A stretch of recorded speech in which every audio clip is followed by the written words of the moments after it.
Noi rispondiamo che abbiamo fatto un regolamento che poi abbiamo avuto anche, come dire, il benestare dell'ANAC, per cui andiamo avanti. Il regolamento della rotazione ci dà la possibilità di ruotare le persone, quindi affiancare, far crescere dei giovani e dare delle risposte più veloci ed efficaci.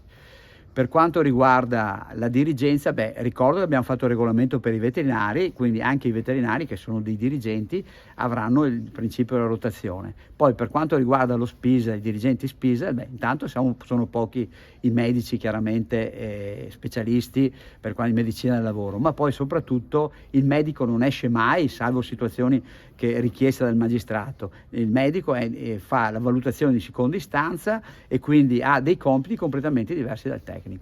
Una rotazione che si propone anche di non premiare sempre le solite persone, come diceva, ci sono anche dei quid legati alle sanzioni. Certamente, perché è giusto, perché tutti nel Dipartimento di Prevenzione fanno ispezioni di vario livello e chi ha quel quid economico in più legato per norma chiaramente allo SPISA, e quindi il fatto di creare una rotazione si amplia ovviamente il parterre di persone che naturalmente fanno quel lavoro e che è giusto che abbiano anche loro quel quid economico, quota parte di quid economico che hanno prettamente solo i lavoratori dello SPISA.